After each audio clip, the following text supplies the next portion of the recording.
Hello guys, तो मैं हूं पिंकी पालीवाल और आज हम क्या पढ़ने वाले हैं।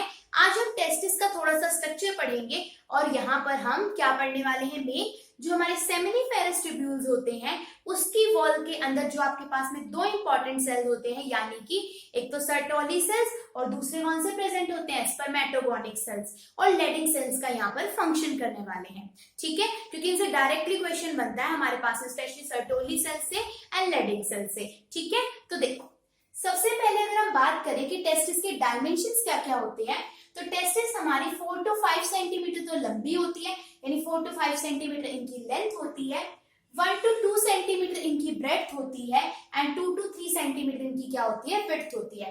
एल मतलब लेंथ, बी मतलब ब्रेड्थ और डब्ल्यू मतलब क्या हो गया, विड्थ हमारे पास में। सो टेस्टिस 4 to 5 सेंटीमीटर तो लेंथ की होती है, 1 to 2 सेंटीमीटर ब्रेड्थ की होती है, 2 to 3 सेंटीमीटर क्या होती है, इनकी विड्थ। हालांकि ये तीनों डायमेंशन रेयरी चांस होता है कि आपके एग्जाम से पूछे जाए, पर फिर भी थोड़ी सी नॉलेज जस्ट होनी चाहिए।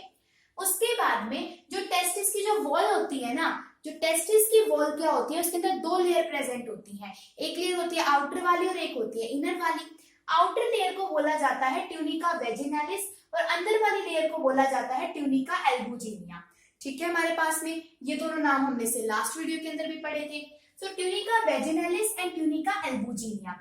अब जो ये ट्यूनिका एल्बुजिनिया है ना, इसके अंदर इनफोल्डिंग होगी, यानी ट्यूनिका जो एल्बुजिनिया है क्या है, एक तरीके से एक मेम्ब्रेन ही तो है, तो इस मेम्ब्रेन के अंदर क्या होगी, फोल्डिंग होगी और इसकी फोल्डिंग होने की वजह से ये क्या कर देगी, टेस्टिस को डिवाइड कर देगी। मान लो कि ये आपका पूरा का पूरा टेस्टिस था, इसके अंदर क्या थी, दो लेयर प्रेजेंट थी, आउटर वाली ट्यूनिका वेजिनालिस और अंदर वाली ट्यूनिका एल्बुजिनिया। इस तरीके से एक बाहर वाली लेयर होगी और एक अंदर वाली लेयर होगी। तो जो अंदर वाली लेयर है ये कुछ इस तरीके के मेम्ब्रेन से कुछ बना देगी और क्या कर देगी, पूरी की पूरी टेस्टिस को कुछ क्या कर देगी, कुछ कंपार्टमेंट्स के अंदर क्या कर देगी, डिवाइड कर देगी।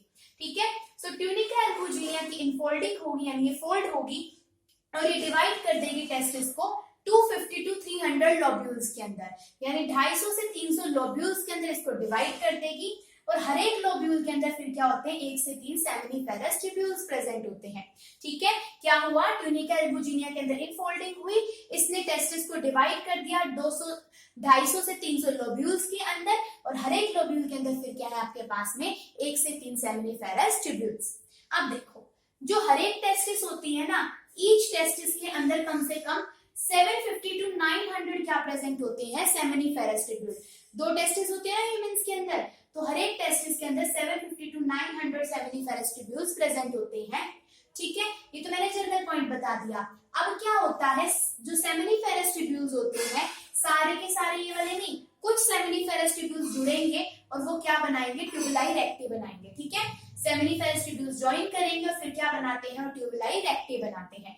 फिर ट्यूबुलाई रेक्टे से आपके पास आगे बनता है वासा अफ्रेंशिया और वासा अफ्रेंशिया से फिर क्या बनता है, एपिडाइडमस। यूं समझ लो कि बहुत सारे सेमिनिफेरस ट्यूब्यूल्स इकट्ठे हुए, इन्होंने बना दिया ट्यूबुलाई रेक्टाई। ट्यूबुलाई रेक्टाई से फिर आपके पास में आगे क्या बन गया, वासा अफ्रेंशिया और वासा अफ्रेंशिया से आगे क्या बन गया आपके पास में, एपिडाइडमस। ठीक है, क्वेश्चन यहाँ से बनता है कि जो वासा अफ्रेंशिया है ये किसकी बनी हुई होती है, तो सूडो स्ट्रैटिफाइड एपिथेलियल प्रेजेंट होती है किसके अंदर, वासा अफ्रेंशिया के अंदर। तो वासा अफ्रेंशिया के अंदर क्या प्रेजेंट होती है, सूडो स्ट्रैटिफाइड एपिथेलियल। ठीक है, हमारे पास में यहाँ पे, और वासा अफ्रेंशिया ज्वाइन कर क्या बना देती है, एपिडाइडमस। ठीक है, यहाँ तक की बात। अभी तो जर्नल फॉर्म होगी अपने पास में। अब मेन क्वेश्चन जो यहाँ से आता है वो है ये कि जो सेमिनिफेरस ट्यूब्यूल्स होती है ये साइट होती है ऑफ स्पर्मेटोजेनेसिस, यानी स्पर्म की फॉर्मेशन जो होती है वो कहां पर होती है, सेमिनिफेरस ट्यूब्यूल्स के अंदर। Direct question, what is the site for spermatogenesis, तो क्या हो जाएंगे हमारे पास में, सेमिनिफेरस ट्यूब्यूल्स। ठीक है, आगे जो सेमिनिफेरस ट्यूब्यूल है इसके अंदर दो टाइप के सेल्स प्रेजेंट होते हैं, एक होते हैं स्पर्मेटोगोनिक सेल्स और एक क्या होते हैं, सर्टोली सेल्स। ठीक है, स्पर्मेटोगोनिक सेल एंड सर्टोली सेल्स।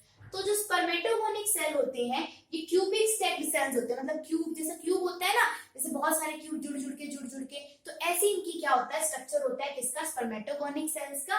अब इनके अंदर क्या होती है, स्पर्मेटोजेनेसिस, यानी कि जो आपके पास में स्पर्मेटोगोनिक सेल्स है इनके अंदर क्या होगी, स्पर्मेटोजेनेसिस और क्या बनेंगे, स्पर्म्स बनेंगे। ठीक है, उसके बाद में नेक्स्ट आते हैं सर्टोली सेल्स। सर्टोली सेल्स क्या करते हैं, जो स्पर्मेटोगोनिक सेल्स से आपके पास में उसके अंदर क्या करेंगे, उसकी जो पार्शियल कवरिंग करेंगे, यानी स्पर्मेटोगोनिक सेल्स है उनकी जो कवरिंग करते हैं, उनको ऊपर से कवर कौन करते हैं, सर्टोली सेल्स। ठीक है, make partial covering around the spermatogonic cells, पूरा कवर नहीं करते स्पर्मेटोगोनिक सेल के, कुछ हिस्से को कवर करते हैं।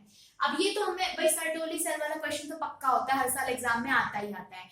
ठीक है, तो सर्टोली सेल का क्या और फंक्शन होता है, तो सर्टोली सेल के फंक्शन को मेंटेन करता है फॉलिकल स्टिमुलेटिंग हार्मोन, यानी कि function is maintain by FSH, यानी कि फॉलिकल स्टिमुलेटिंग हार्मोन क्या करता है, इन सर्टोली सेल्स के फंक्शन को मेंटेन करता है। नेक्स्ट है कि जो आपके पास में स्पर्मेटोगोनिक सेल्स होते हैं, इनके शेप एंड साइज को भी कौन मेंटेन करता है, आपके पास में सर्टोली सेल्स मेंटेन करता है। ठीक है, अब देखो जो स्पर्मेटोगोनिक सेल्स होंगे उनसे क्या बनेगा, आगे स्पर्मेटोजोआ बनेगा, स्पर्मेटोजोआ से स्पर्म्स बनेंगे, इस तरीके से होता है ना। तो वो हमारे पास में नरिशमेंट भी तो चाहिए, स्पर्मेटोजेनेसिस होएगी, स्पर्मेटोगोनिक सेल्स के अंदर कुछ ना कुछ चेंज आएगा, उनसे क्या बनेंगे, स्पर्मेटोजोआ बनेंगे। अब उसको कुछ ना कुछ नरिशमेंट चाहिए, तो वो नरिशमेंट भी कौन प्रोवाइड करेगा, सर्टोली सेल्स। अब ये नरिशमेंट प्रोवाइड कर रहा है, इसीलिए ही सर्टोली सेल्स को नर्व सेल भी कहा जाता है एंड सबस्टेंकुलर सेल भी कहा जाता है। क्या, सबस्टेंटेकुलर सेल्स भी कहा जाता है। ठीक है, हमारे पास में नर्व सेल्स का क्वेश्चन ज्यादा आता है कि सर्टोली सेल्स को नर्व सेल क्यों कहा जाता है, क्योंकि नरिशमेंट प्रोवाइड करते हैं। नेक्स्ट है कि जो सर्टोली सेल्स होते हैं, 4 फैक्टर्स को रिलीज करते हैं। कौन कौन से फैक्टर होते हैं, एक पहला फैक्टर रिलीज करता है एबीपी, यानी कि एंड्रोजन बाइंडिंग प्रोटीन। ठीक है, पहला फैक्टर जो सर्टोली सेल रिलीज करता है वो होता है एबीपी, यानी एंड्रोजन बाइंडिंग प्रोटीन। ये एंड्रोजन बाइंडिंग प्रोटीन क्या करती है, लेवल ऑफ टेस्टोस्टेरोन को क्या करती है, कंट्रोल करती है। हर जगह लेवल ऑफ टेस्टोस्टेरोन को नहीं, सिर्फ जो स्पर्मेटोगोनिक सेल होंगे उनके आसपास कितना टेस्टोस्टेरोन का लेवल होना चाहिए, उसको कौन मेंटेन करेगा, ये सर्टोली सेल्स मेंटेन करेंगे। ठीक है, क्योंकि टेस्टोस्टेरोन क्या है, मेल सेक्स हार्मोन है, तो क्या करेगा, इनके अंदर स्पर्मेटोजेनेसिस जो प्रोसेस होगी उसके अंदर क्या करेगा, वो टेक पार्ट करेगा, यानी उसका यूज होगा वहां पर। ठीक है, नेक्स्ट रिलीज करता है एक इनहिबिन आपके पास में। सो जो इनहिबिन है ये रिलीज करता है जीएनएन जीएनआरएच हार्मोन को, जीएनआरएच यानी कि ग्रोथ गोनेडोट्रोफिक रिलीजिंग हार्मोन को। ठीक है, तो इनहिबिट तो क्या करता है, रिलीज कराता है गोनेडोट्रोफिक रिलीजिंग हार्मोन को एनजीएन को, और एक्टिविन क्या कराता है, अच्छा रुक जाओ, ये इनहिबिट कराएगा भाई, रिलीज नहीं कराएगा। ठीक है, सो इनहिबिन क्या करता है, ये इनहिबिट कराता है जीएनएन जीएनआरएच हार्मोन को, यानी कि गोनेडोट्रोफिन, ये गोनेडोट्रोफिन हार्मोन, वो है गोनेडोट्रोफिन रिलीजिंग हार्मोन। ठीक है, एक्टिविन के स्टिमुलेट कराएगा, इनहिबिन इन दोनों हार्मोन की प्रोडक्शन को रुकवाएगा।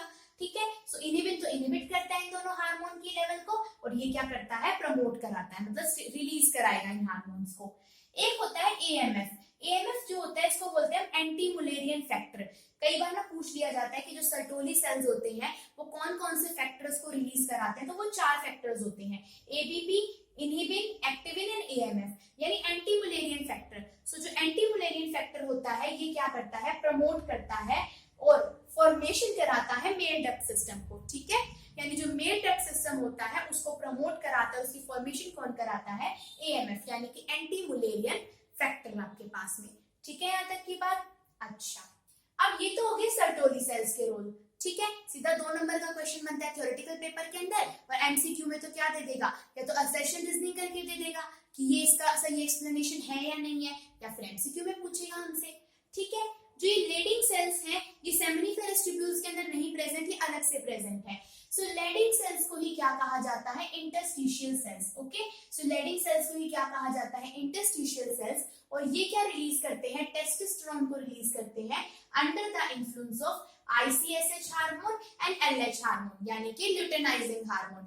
LH हार्मोन की फुल फॉर्म क्या होती है, ल्यूटेनाइजिंग हार्मोन। ठीक है, तो ये लेडिंग सेल्स क्या करते हैं, इनका मेन रोल यही होता है कि ये टेस्टोस्टेरोन को रिलीज कराते हैं, जबकि सर्टोली सेल क्या करा रहे थे, टेस्टोस्टेरोन के लेवल को मेंटेन करा रहे थे। किसके पास में, स्पर्मेटोगोनिक सेल्स के पास में, क्योंकि स्पर्मेटोगोनिक सेल्स के अंदर क्या होनी थी, स्पर्मेटोजेनेसिस होनी थी। ठीक है, सो लेडिंग सेल्स का ही दूसरा नाम है इंटरस्टिशियल सेल। ये क्या करते हैं, टेस्टोस्टेरोन हार्मोन को रिलीज कराते हैं अंडर द इन्फ्लुएंस ऑफ कौन से हार्मोन के, ICSH हार्मोन एंड LH, यानी कि ल्यूटेनाइजिंग हार्मोन के अंदर। ठीक है, यहाँ तक की बात। कौन करेंगे, लेडिंग सेल्स टेस्टोस्टेरोन को रिलीज कराएंगे, कौन से हार्मोन के अंडर इन्फ्लुएंस में, ICSH एंड LH। ठीक है, तो बाकी हम करेंगे इसके नेक्स्ट पार्ट के अंदर।